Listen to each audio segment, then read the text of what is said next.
Orla's neural implant buzzed at 600 hours, but her eyes had already snapped open 3 seconds earlier. The metabolic enhancers in her bloodstream didn't believe in gradual wake-ups. She sat up in her dormitory bunk, and that's when she saw them. 3 creatures, no larger than house cats, perched on her desk among the scattered quantum computation tablets. Their scales shimmered with bioluminescent patterns, deep purples and blues that pulsed in what she recognized as a communication sequence. Predator cubs. Genuine Kepler 442b apex juveniles, 5 light-years from their native hunting grounds. Her hand moved instinctively toward the emergency beacon on her wrist. "I wouldn't," came a voice from the doorway. Daniel stepped into her quarters, his academy uniform rumpled, dark circles under his eyes suggesting he hadn't slept. His security clearance badge glowed amber, elevated permissions. "The moment you trigger that beacon, quarantine protocol initiates. These cubs get incinerated. You get memory wiped of the last 72 hours, and I lose the only person who can help me fix this." Orla's mind raced through the implications. The Academy's xenobiology protocols were absolute. No unauthorized life forms within the station's habitable rings. The fact that Daniel had smuggled predator cubs past the bioscanners meant either the system had failed catastrophically, or someone with considerable authority had disabled it. "How did you get them past the sensors?" she asked, her voice steady despite her accelerating heartbeat. Daniel closed the door and she heard the magnetic locks engage. "I didn't. They came through the quantum relay." That was impossible. The quantum communication network transmitted information, not matter. The energy requirements alone to reconstitute organic tissue across interstellar distances would drain a planetary power grid. Orla looked at the cubs again, watching as one of them tilted its head at her with an intelligence that seemed almost evaluative. "Show me the data," she said. Daniel pulled a portable holoprojector from his jacket and activated it. The air between them filled with cascading equations and sensor logs. Orla's expertise in quantum field theory kicked in immediately, her enhanced cognitive processors parsing the information faster than any standard human could manage. "This is 3 days ago," Daniel explained, highlighting a timestamp.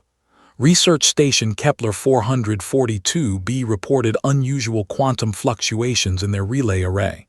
12 hours later, they went dark. No distress call, no explanation, just silence." Orla's fingers moved through the holographic data, isolating variables. "And these cubs appeared in the relay chamber here. In the secure lab in Ring 7. I was running diagnostics when the relay activated on its own. No incoming message logged, no authorization codes, just raw quantum entanglement at levels that shouldn't be possible with our current technology." He paused. "And then they were there, 3 cubs, and this." He expanded another data file. It was a message, but not in any human language. The syntax was mathematical, pure information theory expressed in quantum states. Orla's implant worked to translate it, and when it did, her breath caught.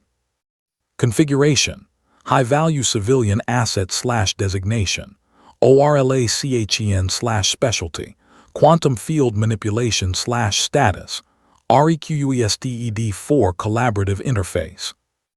"The Academy system tagged you," Daniel said quietly, "not as a researcher, not as a student, as a high-value civilian. That designation doesn't exist in any official database." Orla stood, approaching the cubs carefully. They watched her with eyes too knowing, too purposeful. Up close, she could see the scales weren't just bioluminescent, they were processing information. Each scale was a biological quantum processor, creating a distributed neural network across their entire bodies. "They're not predators," she breathed. "They're computers, biological quantum computers." "The Kepler 442b colony has been studying them for 7 years, Daniel said, "but they never reported this capability.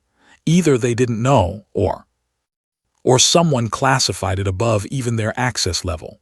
Orla reached out slowly, and one of the cubs extended its head toward her hand.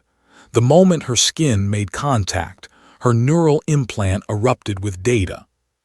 She gasped, stumbling backward. Daniel caught her arm, steadying her. "What did you see?" Orla's hands were shaking. "It's not the cubs. Something else is using them as relay nodes. Something on Kepler 442b that's been waiting for someone with the right quantum signature to establish contact." "What kind of something?" She pulled up her sleeve, revealing her forearm where a pattern had begun to glow beneath her skin, the same bioluminescent blue as the cub's scales. "Something that's been modifying the colonists. Daniel, every person on that research station has been integrated into a hive consciousness, and it's not hostile, it's offering partnership." Daniel's face went pale. "That's why they went silent. They're not dead, they're transformed." "The Academy AI detected it," Orla continued, her mind working through the implications at machine speed. "That's why I was flagged as high-value civilian. The AI has been monitoring quantum signatures across all Academy personnel, looking for individuals whose neural architecture could interface with this entity without losing individual identity. I'm compatible." "This is first contact," Daniel whispered. "Not with a species, with a distributed intelligence that spans an entire planet." Orla looked at the cubs, understanding now that they were more than messengers. They were a test. If humanity could accept these juveniles, could establish trust and communication, then perhaps the greater entity would reveal itself fully. "The Academy will never approve this," Daniel said. "The moment they find out, they'll classify this as a contamination event. They'll sterilize Kepler 442b from orbit." "Which is why they sent the message through you," Orla realized. "You're a systems analyst with administrative access. You could falsify sensor logs, buy us time." "Us?" She turned to him, her decision crystallizing. "I need to go there, to Kepler 442b. Someone has to make contact, establish communication protocols. If the colonists have truly merged with this intelligence, then they're not lost, they're evolved. But we need proof. We need someone who can come back and testify to what's really happening. The quantum relay can't transport humans. The cubs are tiny.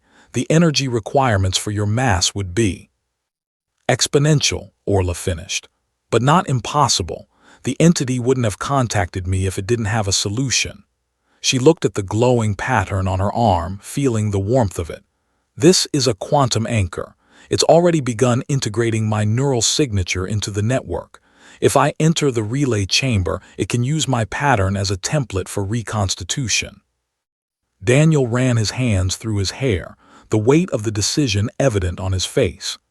"If you're wrong, you'll be scattered across 5 light-years of space as subatomic particles. If I'm right, we establish communication with the first genuine non-human intelligence humanity has encountered. We learn what they've learned. We grow beyond our limitations." She smiled slightly. "Isn't that why we built the Academy, to push the boundaries of what's possible?"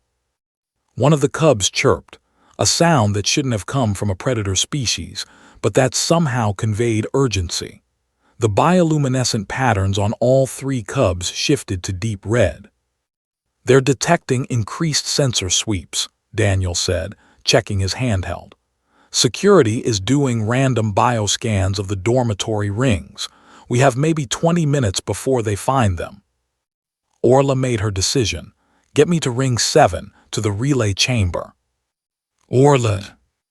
"Daniel, in 20 minutes these cubs are dead and I'm memory wiped. Or we take the risk. We make the leap." She picked up her quantum computation tablets from the desk, careful not to disturb the cubs. "Besides, the entity chose me for a reason. Maybe I'm the bridge we've been waiting for." Daniel looked at her for a long moment, then nodded. "I'll need to disable the bioscanners along the route. It's going to trigger audit logs." "Do it. I'll take responsibility." They moved quickly through the Academy's corridors, Daniel clearing their path while Orla carried one of the cubs. The other two followed, their claws making soft clicking sounds on the metal floors. Her neural implant counted down the minutes, 15, 14, 13. When they reached Ring 7's quantum relay chamber, the massive machinery hummed with standby power. Daniel's fingers flew across the control panel, bringing the system online with his elevated credentials. "I'll need 5 minutes to calibrate for organic matter transmission," he said. "But Orla, once you go through, I can't bring you back, not without the entity's cooperation." "I know." The cubs moved to the relay platform, arranging themselves in a triangular formation. The glowing pattern on Orla's arm intensified, and she felt a pull, not physical but something deeper, a quantum resonance calling her forward. She stepped onto the platform. "When the Board of Inquiry asks," she said to Daniel, "tell them I volunteered. Tell them I believed in the possibility of peaceful coexistence. Tell them." The relay activated, and Orla Chen dissolved into quantum probability, carrying humanity's hope across the stars toward an intelligence that had been waiting 5 years for someone brave enough to say hello. Daniel stood alone in the chamber, watching the empty platform, and began composing his report to the Academy. But not the one they expected. The one that Orla would need when she returned, changed, enhanced, bridged, to show humanity what came next. The board would call it contamination. He would call it evolution. And somewhere on Kepler 442b, a consciousness older than the Academy welcomed its first true partner. End.